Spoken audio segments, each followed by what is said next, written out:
Day 12, September 18th. I woke up the next morning and the sky was perfectly clear blue, and there was frost out on the meadow, and the morning started to turn into this wonderful summer-like day, and it's as if the events of the day before had never happened. And it was as if the whole day was optimistic. And I was really excited to get back home and to start working on this film and working on projects for other ideas that I had had. And so I got out of my sleeping bag when it was warm enough, and I started packing up all my gear. And when I had most of my gear packed, I did a little yoga to stretch out my back for the long horse ride down the mountain. And then I did a short meditation. And in that meditation, I realized something very profound for me, which was that my family had given me the greatest gift anybody could have given me. And that was the gift of solitude. We really put a lot of effort into avoiding solitude. We have all kinds of tools that we can use to distract ourselves. We have television, and we have radio, and we have internet. We have alcohol and drugs, and we even indulge in feelings like worry and chaos, and sometimes even depression and despair, anger. All of these things can really be used as ways to distract ourselves from being alone with ourselves and with our feelings. And what this trip taught me was that that is the only way to truly tap into your true essence, your true power, your true identity. And as a result of my childhood, I was forced to dig deep to find out who I was, because I wasn't getting it from anybody in my family. I had to find out for myself. And it's been a struggle, but it's been really, when I think about it, a tremendous blessing.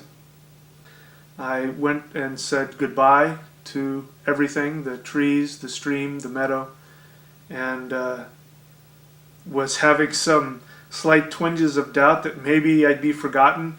And just as I thought that, I was startled by the presence of a horse coming in directly behind me. And we got on our horses, packed up our stuff, got on our horses, and went back down to my car. And I said thank you and goodbye. And I started driving back home.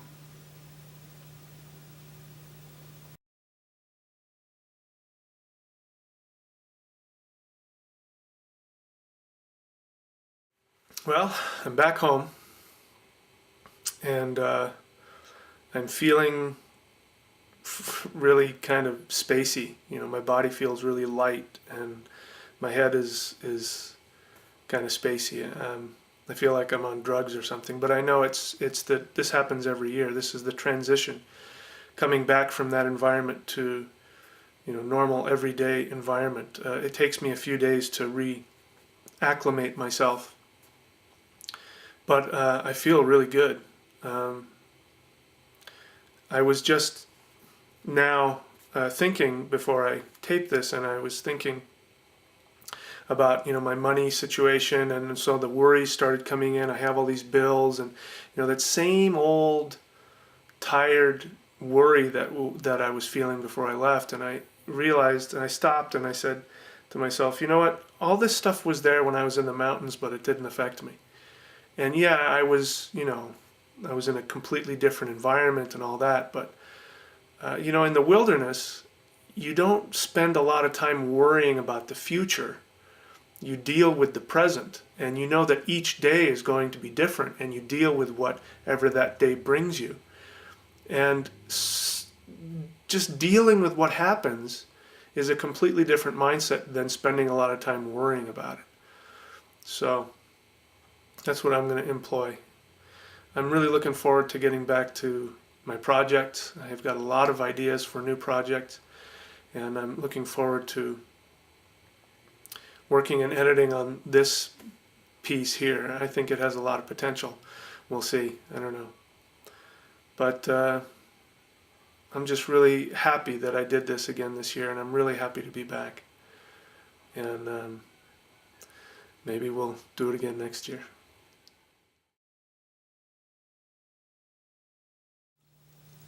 My original purpose for doing this film was purely personal, but as this trip progressed, I started having this feeling of finality, that it felt like this might be my last opportunity to see the wilderness in its, as it should be. I moved here to Boise, Idaho about 4 years ago. And in these 4 years, ever since I've been here, the average temperature in the summer has been anywhere from 10 to 20 degrees above normal. In fact, what has been out of the ordinary is when the temperature drops down to what supposedly normal is. I have watched fires since I've been here come here and ravage the forests of central Idaho. I have seen with my eyes from year to year the forests dying. I will go up to one campsite one year, and by the time I go up the next year, all the trees have died as a result of heat and drought and insect infestation, which is a direct result of heat and drought. This last year I went up to a lake called Yellow Belly Lake, which is around 7,000 feet, surrounded by what would be a beautiful lodgepole pine forest. Most of the trees are either dead or dying. And on that particular trip, one day I woke up and by noon the temperature had reached 95 degrees. And by the end of the day the temperature had reached 100 degrees. Now that was not a fluke. Those temperatures had been going on every day for weeks on end. I finally just, after 2 or 3 days of trying to camp, I had to leave. It was too hot. Last year it became undeniable for me that we have entered a new phase in this earth. Global warming has arrived. Up until last year, maybe because of where I lived, I was able to sort of deny the inevitable, and I wonder when this global warming thing is going to hit. Well, there's no doubt in my mind that it's here. I'm watching global warming destroy the wilderness and the forests of central Idaho. The Sierras this year only received 35% of what it normally gets in terms of precipitation. It's the driest I've ever seen it.